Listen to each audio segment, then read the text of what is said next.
Hi, and welcome to Inside the Creator, the place to be for mindset, emotional wellness, and self discovery for the creator in you. I'm April, your host. I'm in my 40s, creating for meaning, creating for legacy, and of course, creating for money. If you are looking for a supportive community of like minded creators of a certain age, then you have found it. Get all the way locked in, and I really hope you enjoy this next episode. Welcome and welcome back to the Inside the Creator. I'm April, and this is the place to be for your mindset, emotional wellness, and self-discovery for the creator in you. And today we are talking about something a little heavy, but hopefully I can lighten it up a bit because the reason for me speaking on this is because I feel like number one is something that needs to be addressed, and also it's a thing, right? Like I know sometimes that's not really a thing, it's a thing. All right, first, let me get this going because my candle's supposed to be lit. I blew it out because I wasn't gonna make this video. Real talk, I wasn't gonna make it. I was gonna wait. Right? Waiting is for suckers. Remember that. So, first, before we get started, let's just collect ourselves, right? We're gonna take a deep breath in.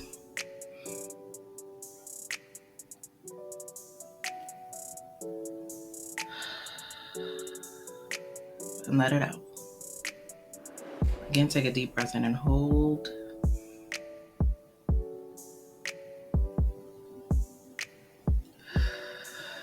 And let it go. All right. So I just need to do that so that I can get here and be here with you. This episode today, this little session is about childhood trauma and how it affects your creative journey.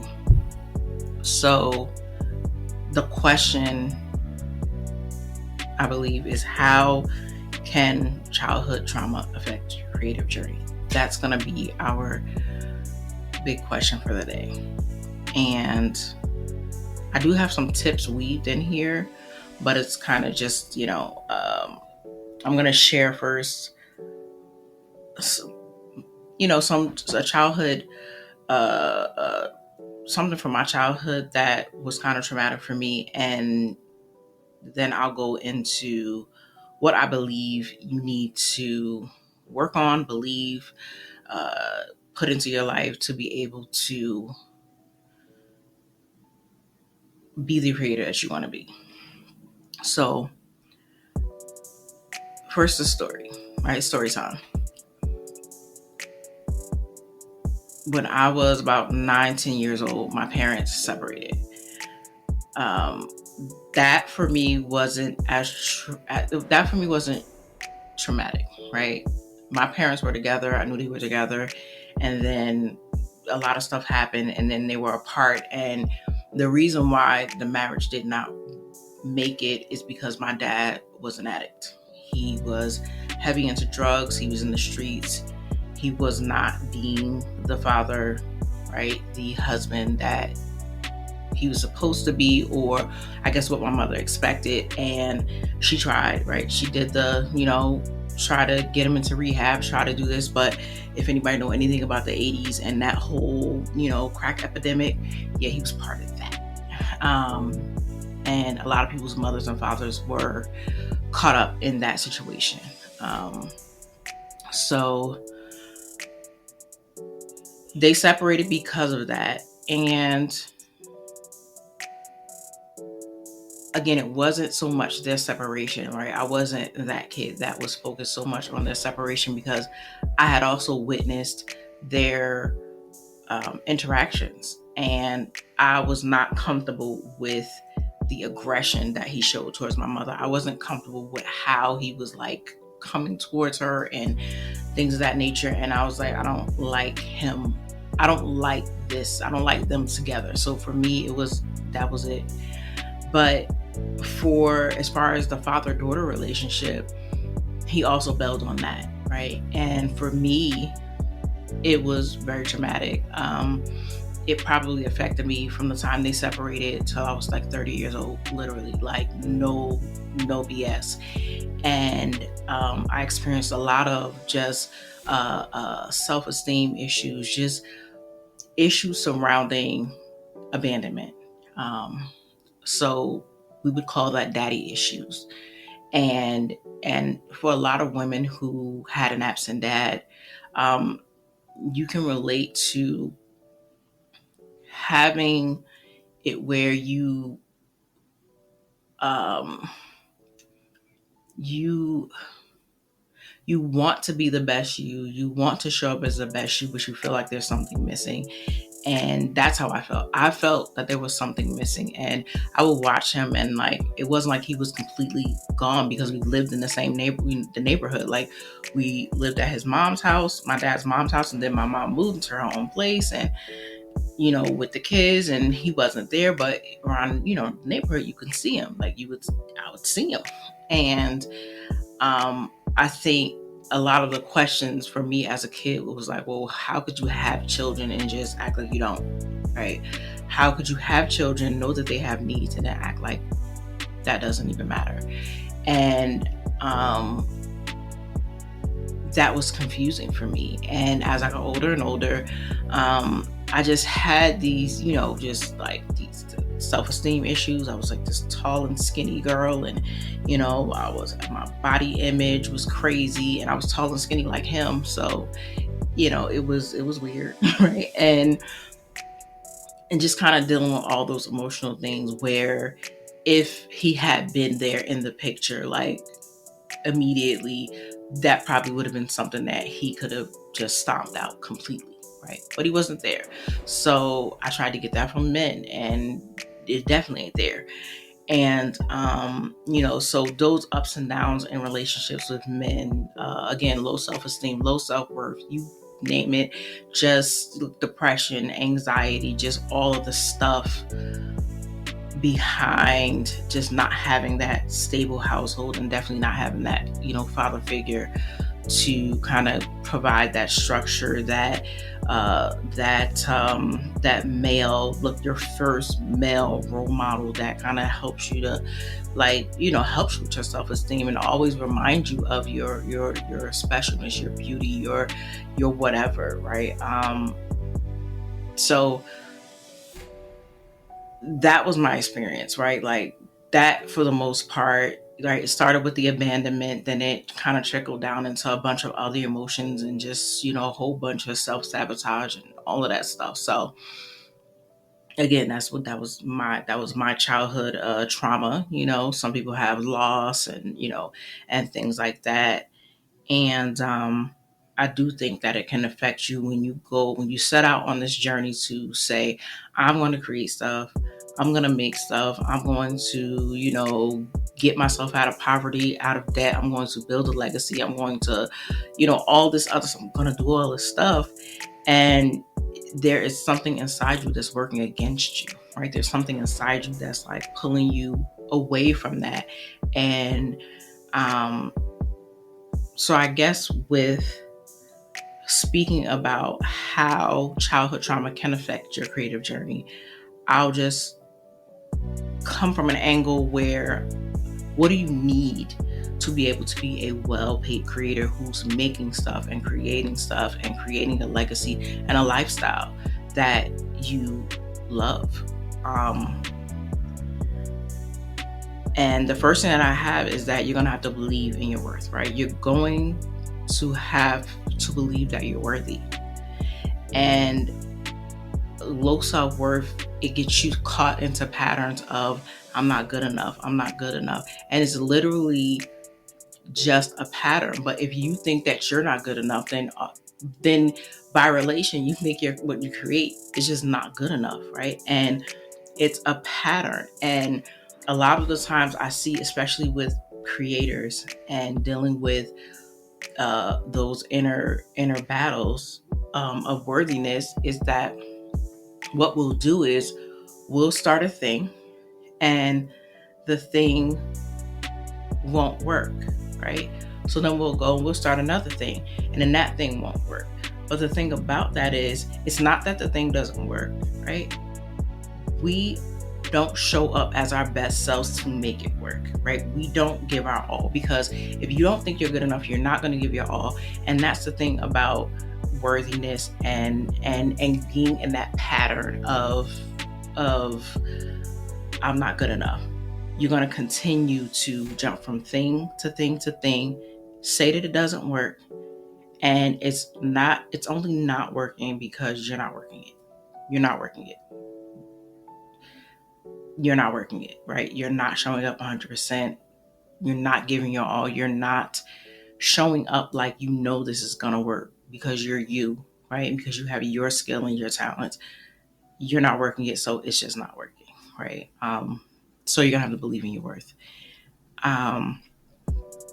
And the second thing I have here is that you're going to have to trust people, right?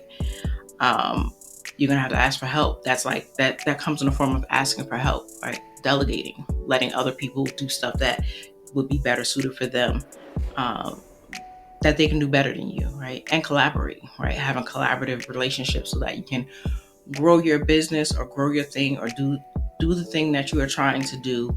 And one thing for me about fear of abandonment is that led to me hiding, right? And avoiding opportunities to connect with people, right? Just even making videos and just like seeing myself on camera and making and just showing up and just being seen, right? It had me, avoiding those opportunities. But I get it, because we were let down at a very, very tender time in our lives. So it's easy to go to a place where we're like, I really don't trust people. I don't want to deal with being hurt. I don't want to be let down anymore. We're done, right? And then it leads to, even if we want to, some of us have an anxious attachment style, which means that when we do connect, we're very clingy, we're very needy, or we cling to people that we should not be clinging to, just because we just don't want to be alone, right? Or we don't want to have to feel what we felt when we were abandoned, right? And then we have the people that are avoiding attachment, where it's hard to connect with people because we keep a block, we keep something up. And the only thing about blocking yourself from experiencing hurt and pain, you also block yourself from the good stuff. So that's the whole caveat of that you have to start trusting yourself. And the first part of trusting yourself is trusting yourself by coming through for yourself, right? It's funny how we want other people to, be solid, stand on business, be 10 toes down for us. And we don't do that for ourselves, right? So the first stop on this trust thing is to start to build self-trust, right? Start to come through. Like, if you're going to say you're going to do something for yourself, do it. And by you doing that, you'll start trusting yourself more, right? Externally, because now the next step is trusting yourself to trust others. Because one thing that I realized when I was like, okay, I want to be less closed off, I would like to be more open. My biggest issue was that I did not trust people at all, like their energy, their motives. And instead of trusting myself to be in these situations and to handle the thing, whatever comes, right? I was like, you know what? I'm just not gonna do it. I'm not trusting nobody with nothing. I'm just gonna isolate myself, right? And again, the horrible thing about that is that if you shutting down what you think is bad, you're also gonna shut down the good. And it's literally about trusting yourself to trust others, because guess what? Can you get hurt? Like, is something really gonna happen? Is somebody gonna be, doing something out of business doing? And yeah, people gonna people. and people act like trash, and people may betray you. You may get hurt. I promise you're gonna be okay, right? And the reason why you're gonna be okay is because while people are peopling and doing things they have no business doing, you're also gonna have these good experiences with these good people. So it's, everything in life is a balance. So, and honestly, I don't even think that's a balance thing. I think it's more good people than there are trashy people. Like for me, like you might run across, if you run across 10 people, maybe 2 of those people might be shifty, right? But for the most part, I think those 8 people are going to try their best to be solid people for you in whatever aspect it is, whether it's business, relationship, whatever. And even if they do falter, right? Allow people to apologize, allow people to make mistakes with you, right? Because you're not as fragile as you think you are. And I think that's the whole goal with, again, learning to trust again, is to understand that you will be okay. Like you'll be fine. People are gonna people. Yes, somebody's probably gonna do something foul, and that's because people are people, and that's just what it is, right? But again, you'll be fine. And the last one I believe I have here, let me check my paper. Yeah, okay, so the last one I have here is being emotionally capable. You are going to have to, as a creator, if you're going to set out on this creator journey, you're going to have to figure out how to deal with your emotions in a healthy way, right? And because many of people have seen jail cells, locked up, prison, right? Lost their marriages, jobs, bad relationship with their children because of childhood issues, it resurfaced, right, in their adult situations. And as a creator, we have to be able to deal with those emotional ups and downs. And your success as a creator is going to depend on how well you can move through those emotions, right? With awareness, with understanding, with self-compassion, and then committing to self-regulating and managing your emotions on your own. And I think the biggest thing about emotional management, especially again if it stems from childhood trauma and it's an emotional trigger, is that the regulation and the management is the part that for me pissed me off, because you have people out here peopling and they doing them, right? And now I'm emotionally triggered, right? Not their fault. I'm not saying it's not their, no, we're not gonna say it's not their fault. They're doing something maybe intentionally or unintentionally, whatever the case may be, it triggers you emotionally. And now you have to do all this work to be able to deal with this emotion and get yourself back to a stable place because of something that they did. And I think that's part of it. Like the awareness part isn't hard. When you're not feeling right. Understanding your emotions is as simple as asking yourself, what am I feeling? And, what am I really feeling? And when was the last time I felt like this? And have I ever felt like this before? That's kind of like exploring, right? Trying to understand. And then self-compassion is just allowing yourself to feel that way. Like, I'm angry, right? And it's cool. Like, I'm not about to beat myself up because I feel how I feel. I feel angry. I feel envy. I feel jealousy. This is what I feel, right? It's not good or bad. It's just what I feel, right? And I think just the regulation part, because now, again, I didn't do anything. You emotionally triggered me. And now I have to do all of this work by myself to try to get myself back to this place of I'm good. And I think for me, it pisses me off. I don't know about you, but I think that's the most sucky thing about experiencing emotional triggers, especially out from the outside, from someone externally, and then just really having to bring yourself back. It's like sitting in traffic, right? it's a traffic jam, you're sitting in traffic, you either left late and you wasn't supposed to leave late, or you left on time and now you're sitting in this traffic jam and now you're gonna be late even though you didn't plan to be late. And it's not your fault that it's like one slow person way at the front and they're blocking everybody, right?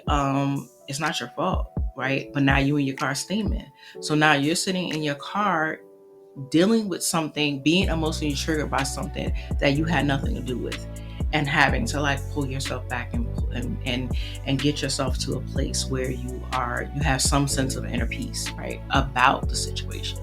And for me, like, you play some music, right, you call a friend,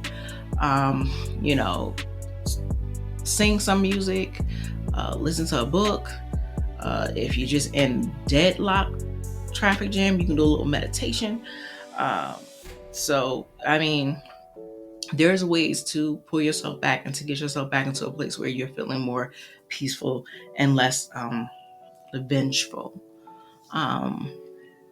So I guess from there, and that was, believing in your work, trusting people, trusting yourself, and dealing with your just your emotional management overall. And with childhood trauma, there is something called inner child work, right? It's basically done by revisiting the past and offering comfort to your younger self, right? Or whatever they needed.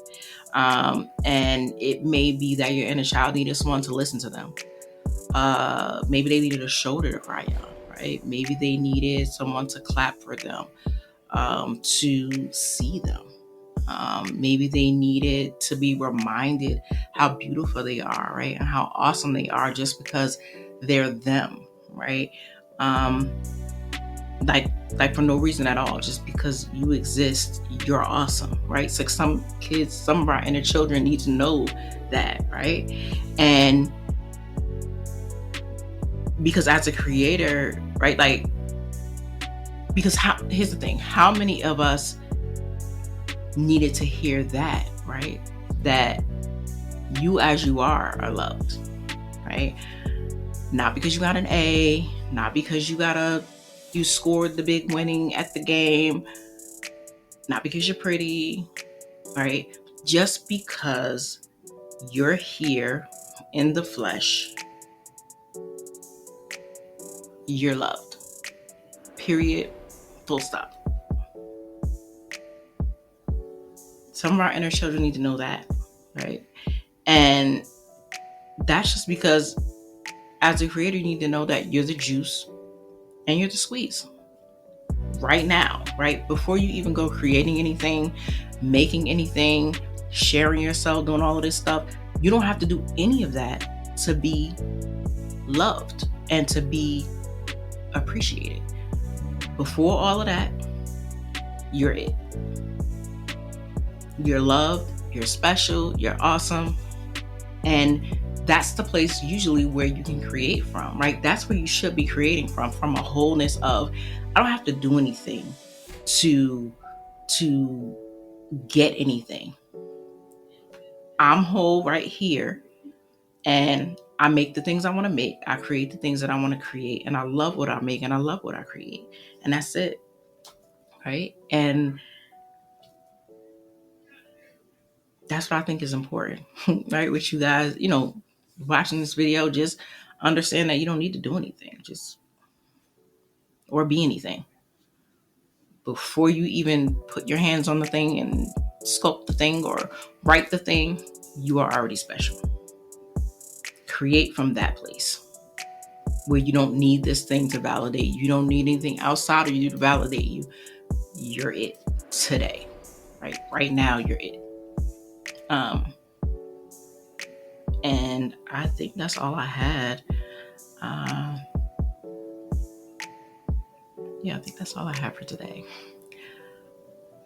If you need to, rewatch the video, rewind, and get this little buddy right here. If you're listening on the podcast, you're not going to see, but it's the Shadow Work Journal. I know if you watch TikTok, you've probably seen this like a million times. You're like, oh my God, get that thing out of my face. But it is dope. It is pretty dope.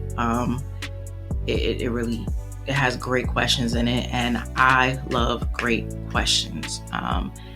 And I guess my question to you is, do you have any childhood trauma that may be putting the pause on your creative journey, where you are not believing in yourself, where you are not trusting yourself, where you are not trusting people to help you, just where you are not full self-expression and able to create the stuff you want to create, right? Make the stuff you want to make. Um, do you have any? You can share that in the comments, or you can email me. Whatever the case may be, I really, really appreciate your support in this channel. Please share this with someone who maybe a creator at the that bottom of yet another episode, and I love that for you and me, because it's way past time that we get out of jobs and promises that deplete us and get serious about our creator journey and live with more meaning and purpose. So please check the links for any goodies that I may have for you. And I also have coaching where I can help you to bring your ideas to life in less than 90 days. And again, just check those links to reach out to me and keep creating stuff and keep making stuff. Bye.